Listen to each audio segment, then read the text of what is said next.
Hi, my name is Challa Prabhu. Welcome everyone. In this session, we will explore data authoring using OxygenXML editor. The goal is to give you a quick yet comprehensive overview of its features, functionality, and capability to help you get started with structured technical writing. The two core important aspects of structured authoring is DTD, which is called the document type definition, which is used for structuring, and schema definition file, which is used for validation. So by the end of this session, you will understand how Oxygen XML editor supports topic-based authoring, content reuse, and publishing in different formats. So I'm going to talk a little bit more about content reuse in this particular presentation, as well as the various publishing into various channels, and how the content are going to be single sourced before it is being used in the transformation scenario. So what is Dita? Dita, or Darwin Information Typing Architecture, is an XML-based framework for creating structured documentation. It enables a content reuse, modularity, and multiple channel publishing. We'll be talking much more in detail about content reuse, both from the perspective of sharing content across the different topics. We'll also be using keyref, and then also we'll be using modularity and multiple channel publishing using certain profiling attributes. Data breaks content into topics, maps, and relationships, making it highly flexible for technical documentation. Overview of OxygenXML editor. OxygenXML editor is one of the most powerful tools for data authoring. It offers an intuitive interface, an integrated data open toolkit, and advanced validation and publishing option. To know about what a data open toolkit is currently used in OxygenXML, go to Options, click on Preference, and then click on Data. This window shows you the Data Open Toolkit, that is a built-in Oxygen publishing engine based on Dita OT is 4.x, and then certain other details. Ensure that the proper Dita OT is applied to your data authoring tool. For advanced validation, click on Data Map and click on Validate and check for completeness. This will enable you to see that your topic is currently error-free. That means you will get a message below telling that that the validation is successful. And for publishing options, you can go to the transformation scenarios and look at the various associations that are available. You can choose any of those associations and apply associated to generate the respective output. Data topics types in OxygenXML. Oxygen supports three main topic types. One is concept, task, and reference. The concept is used for explanation, such as what is a data. So it's an introduction like scenario. And for task, it is used for step-by-step instructions. It will tell you about how to create a data topic in Oxygen. So it is a sequential steps in an ordered list. And reference used for structured data, for tables and commands. For example, if you have a JIT, frequently used commands in JIT, then you can create a table with the JIT names, the description, and the use cases when that particular command is being used. Each topic type has a specific structure which ensures a consistency across the documentation. Creating a new data topic in Oxygen. So let's go step by step on how to create a data topic in Oxygen. Open Oxygen XML editor, go to File, New Data, choose a topic type. You can choose a concept, task, or reference by following the same step, and fill in the title and the content using XML tags. Use the author view for a user-friendly editing experience or a text view for a direct XML editing. Save the file with a .data extension.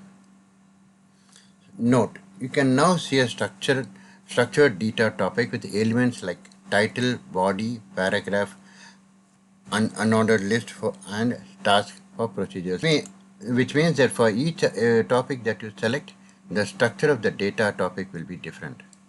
Let me have a demo.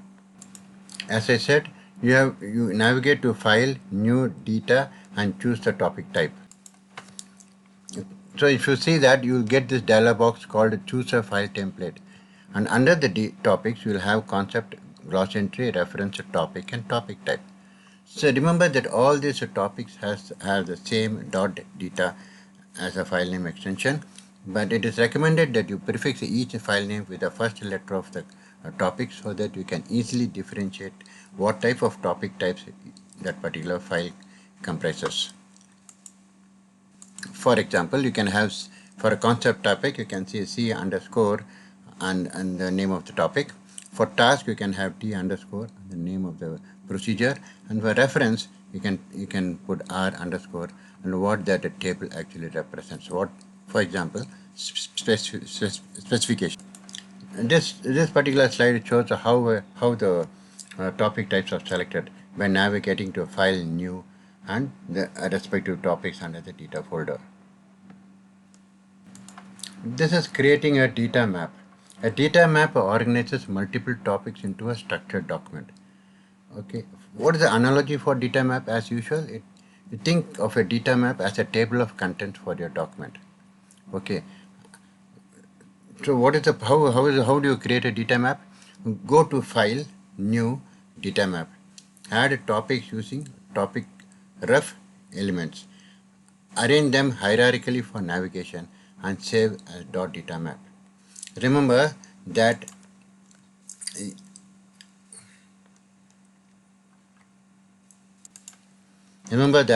data map file extension is .data map and bookmap file extension is also .data map, because the data standard states that the default extension for both the data maps and bookmap is data map.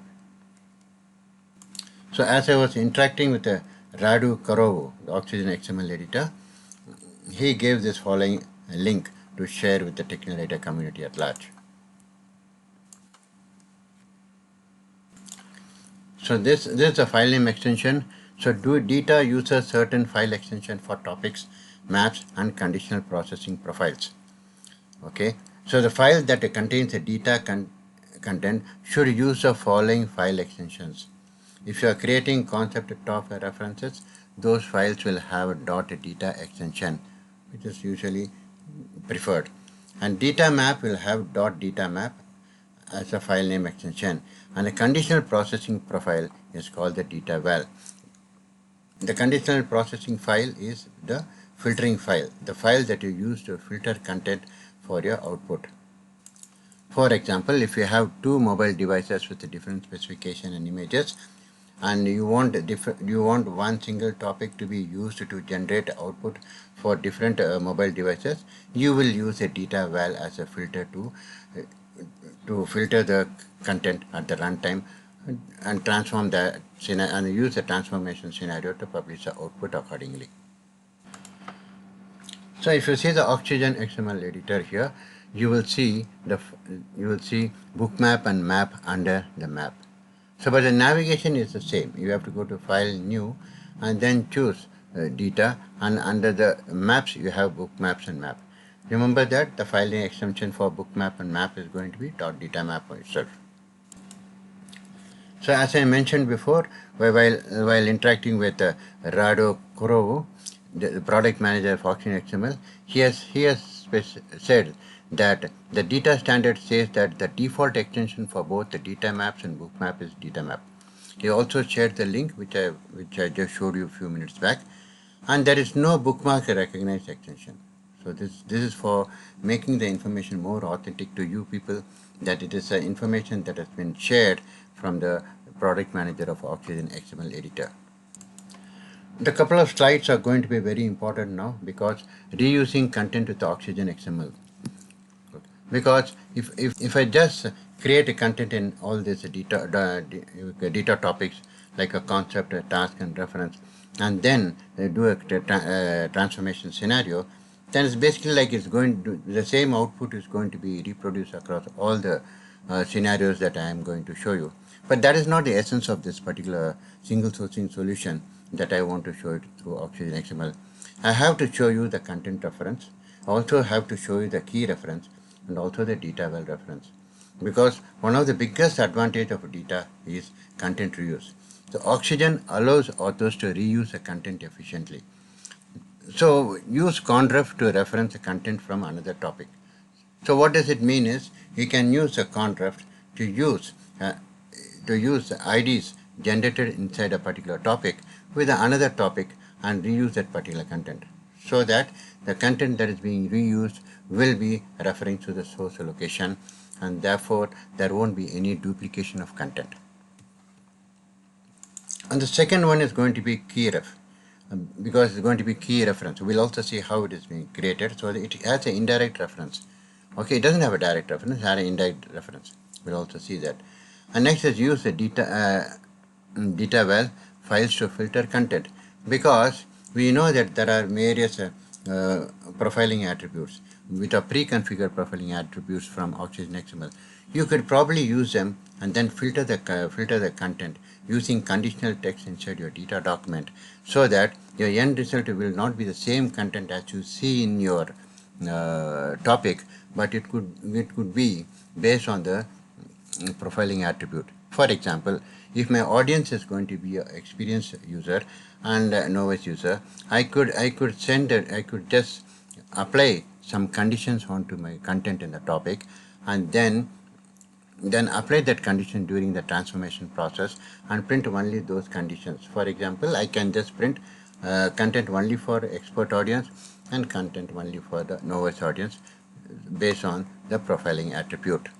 So the first image that I'm going to show you is the content reuse using key ref, and second one is content reuse using ID. So if you look at this particular topic, prerequisite for accessing application, if you come on the extreme on the top left, you'll see like full tag with attributes. So when I clicked on the full tag with attributes, I have all this tags and attributes before the paragraph and title and short description.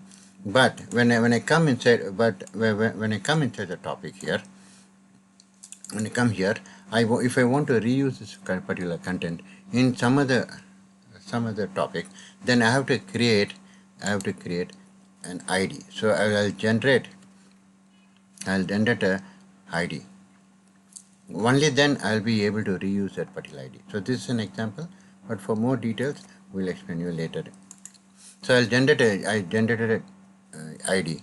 Now when I go back to the next topic, for example, if I go to here,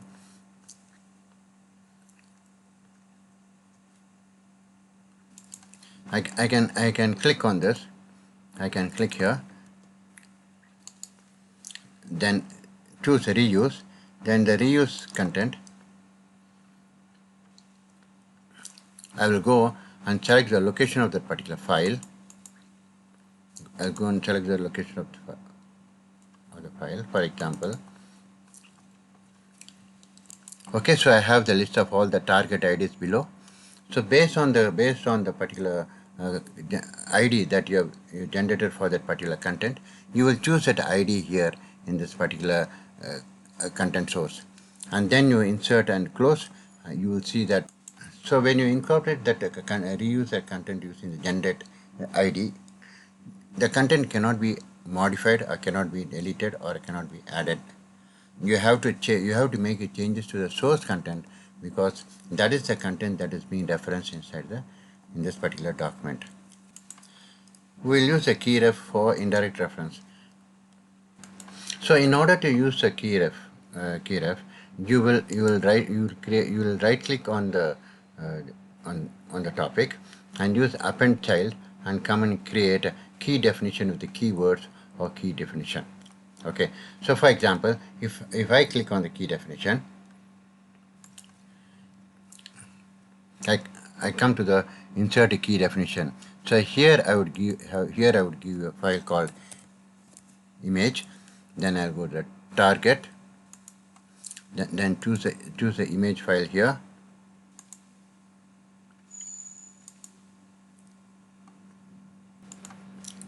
To enter the key definition file as image. click on the target, then choose something called chella1.jp, then you can insert and close. Okay. Now your image file is part of the key definition. I'll come here, then I'll go to the context, I'll go to the ref here, then I'll come and choose a reference, which is going to be my local file. I'll just tell them that it's going to be my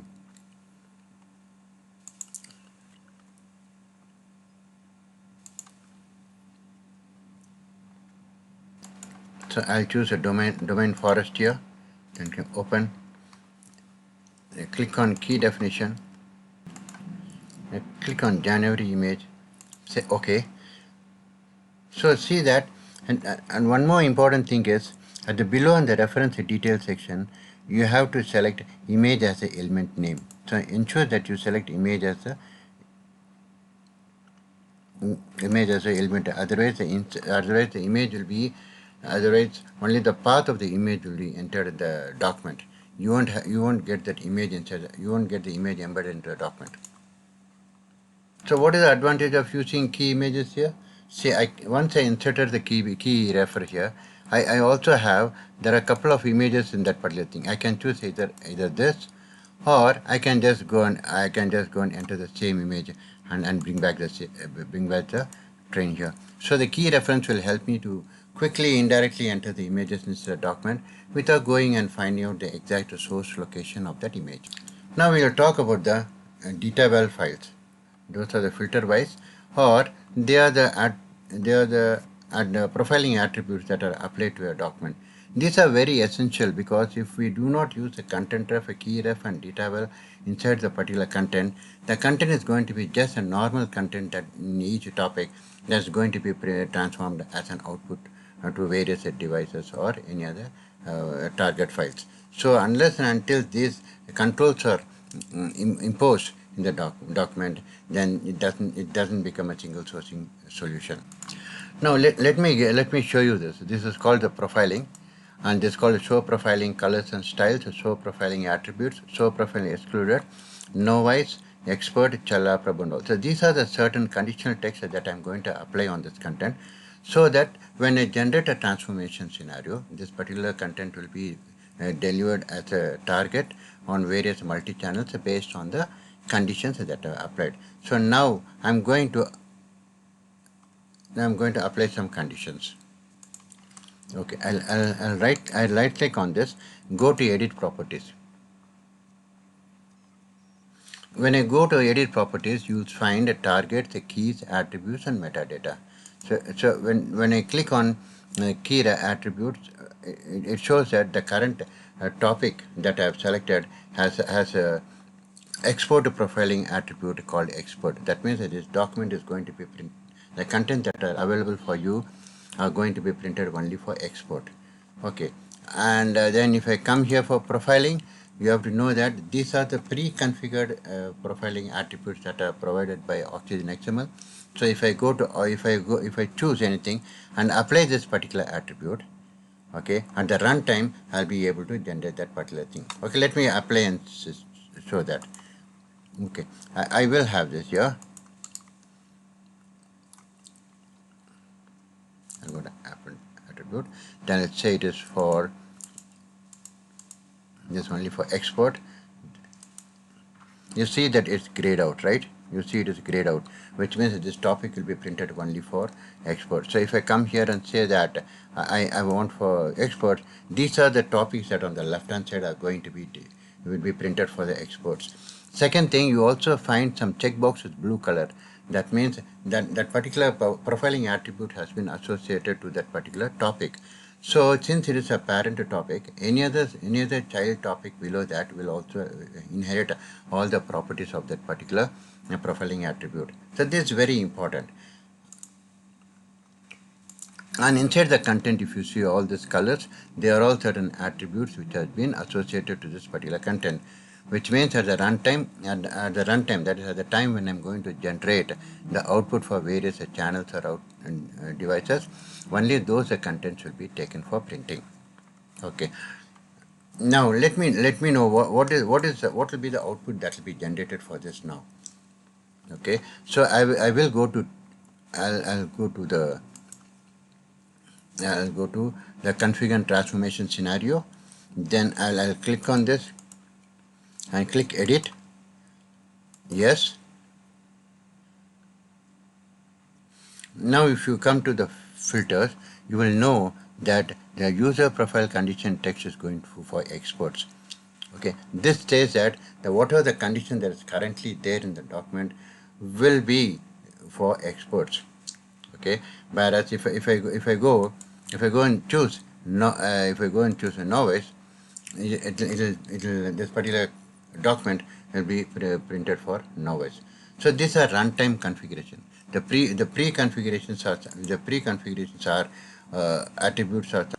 So these are pre-configured profiling attributes. For example, audience, platforms, product, property, and others. You could also add some more attributes to any of these options in this, and you can assign colors, and then you can apply those colors on your particular document. At the runtime, you can choose what document you want to be delivered using the transformation scenario. This is very important. Otherwise, although it is a little bit beyond the scope of this particular presentation, if you do not use the key ref features or any of the profiling attributes, then what happens is you are just creating a document using Dita that with the element definition, and therefore what happens is whenever you go and create a topic and click enter, you will get all the relevant elements associated to the current element, and accordingly you will have the annotations which will explain about the details of each and every element within the element list. So that doesn't serve the purpose, because that's only going to keep your structure of the document perfect. But we want to transform the content to various users, various devices, various responsive layouts. So it's more than that. Okay. So taking into consideration, if the future of the data is going to be more into AI and machine learning, that means we are going to talk more about features relationship. We are going to talk more about the compatibility. We are also going to talk about what needs to be printed at the end of the day, so that the machine tries to understand all this AI component, and you get the actual output. So you can do the data well filtering also by right clicking the topic and going to append child and using the data val reference. The data val reference will be filtered because this is correct, because we are going to do based on the data topics, and also we are going to select the data compatible files and this. So we are going to choose only that particular data val, because that is a particular filtering attribute that is going to be applied on that particular topic. Okay, so it gets generated automatically when the data is when the filtering option is applied. Okay, so why is data authoring using XML Oxygen is getting popular? Because it is used for APIs. So what does it mean for application programming interface? So it integrates the REST API content that is an open API format into data, which means that you can also have a bulk. You can also import a bulk of API open API references, and then you can create API documentation using the full content or based on the operations, or you can also go and query based on the server that you are using, based on various other parameters that you want to query. But to be very precise, you can integrate the REST API content that is in open API format into data topics, which means that if the open API has been written either in JSON or YAML, data takes care to convert that particular into a data format, and that gives you very good control of how the document needs to be created in OxygenXML. So publishing data content. So for those who are working on a standalone system, you could probably just transform this directly to to the output, and some who are working in a client-server environment, or some who are working with some source control system or version control system branching, then they would probably have a different way of publishing this output to that particular environment. So publishing data content. So once your data topic and maps are ready, so so what so so we talked about the data topics. The data topics are concept topic, task topic, and reference topics, and they become part of the data map, and the data map becomes a part of the book map. This is the workflow of creating a document in OxygenXML or any topic-based authoring. Then inside each topic, you create the reusable component inside using the conref. Okay, and you can also use a key ref inside it, or you can also have profiling attributes applied into each topic, so that the transformation scenario in Oxygen XML is smooth. And then you choose the output format. What type of output you need, whether you need it as a PDF, HTML, WebPub, EPUB, or Markdown. Then run that transformation and review the output. Okay, so Oxygen integrates with the Dita Open Toolkit. I said earlier that Oxygen integrates with the Dita Open Toolkit, okay, making it easy to generate a professional looking document. So when I say it is integrates with the Dita Open Toolkit, I said in Oxygen XML, click on options, click preferences, then Dita, and then it will tell you the what type of Dita Open Toolkit toolkit are you currently using within the Oxygen XML. So summary is, to summarize today we covered data basics and topic types, how to create a data topics and maps in Oxygen XML editor, content reuse techniques, and publishing options. So in summary, today we covered data basics and topic types, how to create a data topics and maps in Oxygen XML editor, content reuse techniques, which is very critical and very crucial for developing content for various end users and devices and output format. The publishing options is, you choose what the publishing options you want to based on the various transformation scenarios and associations that are listed in that particular dialog box. So what is the future? What is the future now, moving from this particular data authoring using OxygenXML? The future is going to be more on schematic content.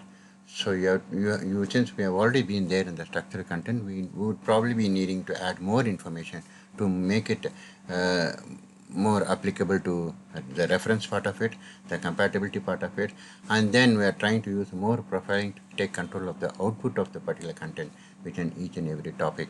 So that's the thing. And most importantly, Dita, I said, because we are talking about microservices and many other things coming where you'll feel there are more multiple APIs communicating within each other, rating each other, and also to see how OxygenXML integrates REST API content that is an open API format in data content very easily. You can also reference to any of the open API from within the OxygenXML and generate the data topics accordingly, both in bulk as well as from a single API perspective. So your next step will be create a simple topics and explore transformation scenarios. Don't create transformation scenarios directly, because your source topic is just going to be converted to the transformation scenarios that you have selected, which means that the content has nothing to do with any of the constraints such as content reuse or a key ref or any data well filtering that is applied to your content, and even any transformation scenarios that need to take care of what has been specified in the data well filtering attributes. Okay, so I hope you enjoyed this session. For more information, please contact training@metaperspect.com.